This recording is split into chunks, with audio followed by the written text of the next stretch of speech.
નમસ્કાર વિદ્યાર્થી મિત્રો, સ્વાગત છે તમારું તમારી પોતાની યુટ્યુબ ચેનલ માય ટીચિંગ ક્લાસમાં। આજે આપણે ભણીશું ધોરણ 10 વિષય હિન્દીમાં ત્રીજો સવૈયે અને એના લેખક છે રશ ખાન। જો વિદ્યાર્થી મિત્રો તમે બહુ સરસ સમજી લીધું હશે, હવે આપણે સ્વાધ્યાયપોથી પૂરવાની થાય છે, તમારી સાથે સ્વાધ્યાયપોથી પૂરતા જાઓ તેવી તમને બધાને શુભેચ્છા। વિભાગ બી છે પદ્ય આધારિત। જો પ્રશ્ન નંબર 1 છે, साचो विकल्प शोधी अने खाली जगह पूरो। यमुना किनारे कदम की डाल पर रस खान पक्षी के रूप में बसना चाहते हैं। बीजू, गोपी गले में गुंजों की माला पहनना चाहती है। त्रीजू, कृष्ण ने गोवर्धन पर्वत की छत्र की तरह धारण किया था। गोवर्धन पर्वत को छत्र की तरह धारण किया था। चौथो, कालिंदी नदी का दूसरा नाम यमुना भी है। चलो हवे प्रश्न नंबर 2 छे, सही वाक्यांश चुनकर निम्नलिखित विधान पूर्ण कीजिए। पशु योनि में जन्म लेने पर कवि नंद जी की गायों के बीच रहकर चरना चाहते, ये जवाब आवशे। बीजो, गोपी कृष्ण की मुरली धारण नहीं करेगी क्योंकि गोपी निश्चल प्रेम का विश्वासघात करना नहीं चाहती। त्रीजो, लकुटी लेकर रशखान कृष्ण की भांति वन में भटकते हुए गायें चराना चाहते हेमा से क। चलो हवे प्रश्न नंबर 3 छे, सही विकल्प चुनकर उत्तर लिखिए। हवे एमां पहेला आवशे सिद्धिया कितनी है, तो एमां लखो 8। रशखान गोवर्धन पर्वत का पत्थर बनना चाहते हैं। त्रीजो, यमुना के किनारे कदम का वृक्ष है। चौथो, गोपी श्री कृष्ण को निश्चल प्रेम करती है। 5वां, यमुना किनारे कदम की डाल पर रशखान किस रूप में बसना चाहते हैं, तो के पक्षी। छठो, 8 सिद्धि और 9 निधि का सुख प्राप्त होता है। मालो को नंद की घेनु चराने में। 7वां लखो, कलदोत के धाम का अर्थ होता है सोने का राजमहल। और 8वां लखो, गोपी गले में गुंजों की माला पहनना चाहती है। हवे चौथो प्रश्न है, एक एक वाक्य में उत्तर लिखिए। प्रश्न पहलो, कवि रस खान किससे अभिभूत है, तो लखो कवि रस खान श्री कृष्ण और उनकी विभिन्न लीलाओं के जादू से अभिभूत है। बीजो, रस खान किससे समीप चाहते हैं, तो लखो रस खान श्री कृष्ण से सामीप्य चाहते हैं। त्रीजो, वज्र की स्त्रिया किसकी दीवानी थी, तो के वज्र की स्त्रिया श्री कृष्ण की दीवानी थी। चौथो, मनुष्य के रूप में रस खान कहाँ बसना चाहते हैं, तो लोग मनुष्य के रूप में रस खान गोकुल गाय में ग्वालों के साथ बसना चाहते हैं। 5वां, पशु के रूप में कवि कहाँ निवास करना चाहते हैं, तो लोग पशु के रूप में कवि नंद की गायों के बीच निवास करना चाहते हैं।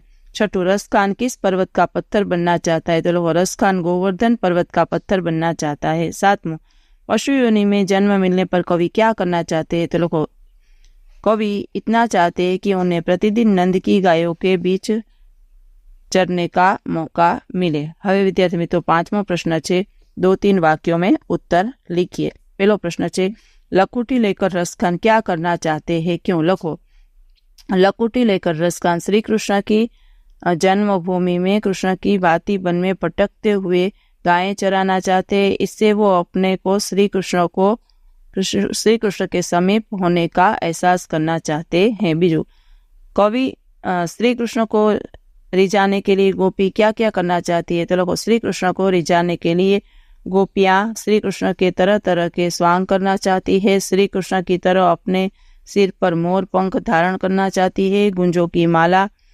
गुथे पेन गले में पहनना चाहती है तथा पीताम्बर ओढ़कर और हाथों में लाठी लेकर गायों के पीछे ग्वालों के साथ साथ वन में भटकना चाहती है। हवे त्रीजो प्रश्न, गोपी कृष्ण की मुरली को अपने अधरों पर क्यों नहीं रखना चाहती, तो लोग गोपियां और श्री कृष्ण से निश्चल प्रेम है। वे नहीं चाहती कि श्री कृष्ण की मुरली को वे अपने अधरों पर रखकर गुड्डी करे। वे इस चेष्टा को अपने प्रिय के साथ विश्वासघात मानती है। प्रश्न नंबर 6 है, निम्नलिखित प्रश्नों के उत्तर 4-5 वाक्यों में लिखिए। प्रत्येकना 3 मार्क्स है। पहलू है, रसखान श्री कृष्ण का सामीप्य किस रूप में किस प्रकार चाहते हैं, तो लोग कवि रसखान श्री कृष्ण और उनकी लीला स्थल से अभिभूत है। वे उस चीज से सामीप्य होते हैं जिनका संबंध श्री कृष्ण से रहा है वे अगले जन्म में गोकुल गाय में जन्म लेकर वहां के ग्वालों के बीच उसकी की तरह रहना चाहते हैं जैसे कृष्ण रहते थे। श्री कृष्ण बचपन में नंद की गायें चराने जाया करते थे। वे पशु के रूप में जन्म लेकर नंद की गायों के बीच चरना चाहते हैं। यमुना के किनारे कदम की डाल पर चढ़कर बचपन में श्री कृष्ण ग्वालों के साथ खेला करते थे। पक्षी के रूप में जन्म लेकर रसखान इन्हीं कदम के वृक्षों पर रैन बसेरा करना चाहते थे। इतना ही नहीं, यदि अगले जन्म में वो पत्थर बने तो उसी पहाड़ का पत्थर बनने की काम करते हैं जिसे भी श्री कृष्ण ने अपने हाथों से उठा नीचा या जिसका स्पर्श किया था। હવે બીજો પ્રશ્ન છે, कवि श्री कृष्ण में संबंधित किन वस्तुओं की अभिलाषा करते हैं, इनके लिए वह किन वस्तुओं को छोड़ने के लिए तैयार है। तो लिखो, कवि श्री कृष्ण की श्री कृष्ण के प्रति अनहद श्रद्धा है। वे हर हाल में श्री कृष्ण के समीप रहना चाहते हैं, इसलिए वे उन वस्तुओं की अभिलाषा करते हैं जिनका संबंध श्री कृष्ण से रहा है। श्री कृष्ण की लाठी और कमली लेकर वन में गायें चराने जाया करते थे। वे आकाश, पाताल और मृत्युलोक 3 लोगों के रहस्य को भी तुच्छ मानते हैं और उसे खुशी खुशी छोड़ने को तैयार हैं। नंद की गायों को चराने का सुख वे 8 सिद्धियां 9 निधियों से भी बढ़कर मानते हैं। इसे पाने के लिए इन्हें सहर्ष छोड़ने को तैयार है। ब्रज के जिन वनों में बगीचे और सरोवरों का संबंध श्री कृष्ण से रहा है, उन्हें देखने की मन में नहीं अभिलाषा है। इतना ही नहीं, वे मन में ही बड़ी अभिलाषा है। इतना ही नहीं, वे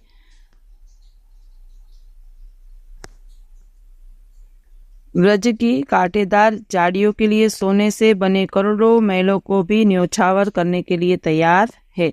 चलो विद्यार्थी मित्रों, હવે प्रश्न नंबर 3 जुओ।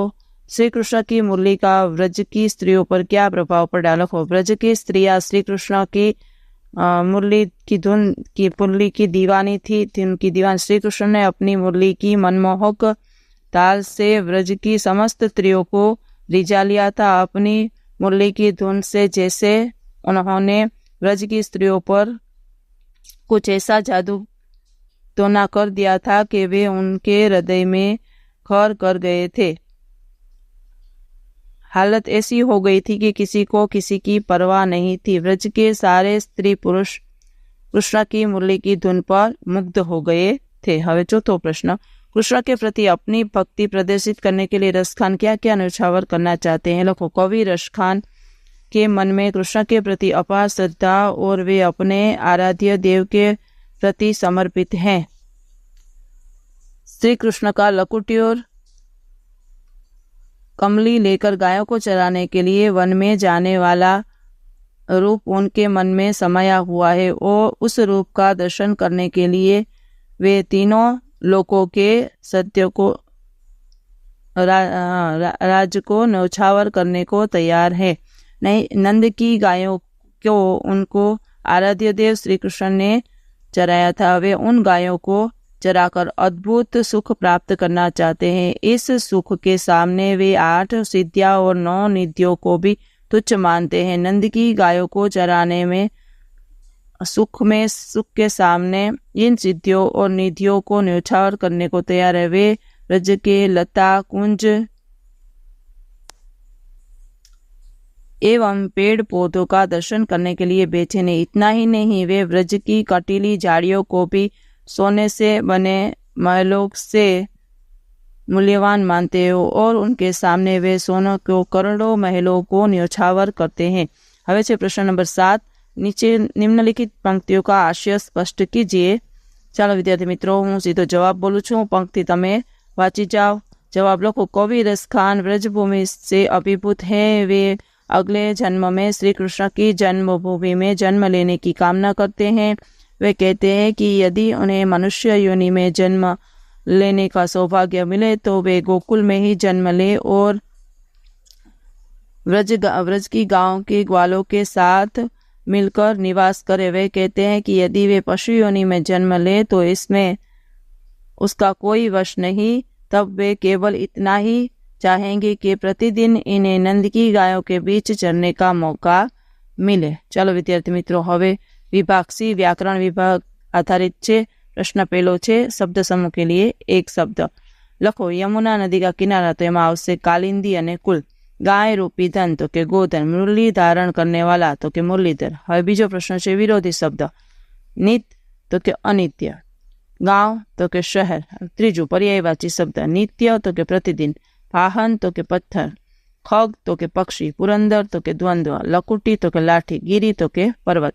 चौथो प्रश्न छे भाववाचक संज्ञा लिखिए। पशु, तो पशुता। सिद्ध, तो सिद्धि। समान, तो समानता। नित्य, तो नित्यता। पहनना, तो पहनावा। चाहना, तो चाहत। निम्नलिखित शब्दों की कर्तृवाचक संज्ञा। पांचवा प्रश्न, दरेक ना 1 मार्क्स छे। चलो पहलू निवास, तो निवासी। चराना, तो चरवाहा। गाना, तो गायक। बाग, तो बागवान। बजाना, तो बजवैया। गाय, तो गोवाल। चलो हवे छठो, निम्नलिखित समास को पहचानिए। मुरलीधर, तो के तत्पुरुष। मोर पंख, तो के तत्पुरुष। रस खान, तो के तत्पुरुष। कालिंदी फूल, तो के तत्पुरुष। पीतांबर, तो के कर्मधारय। ચાલો વિદ્યાર્થી મિત્રો, આજના વિડીયો લેક્ચરમાં આટલું જ. જો તમને આ વિડીયો ગમ્યો હોય તો લાઇક કરશો, તમારા મિત્રો સાથે શેર કરશો અને મારી ચેનલને સબસ્ક્રાઇબ પણ કરશો. આવજો.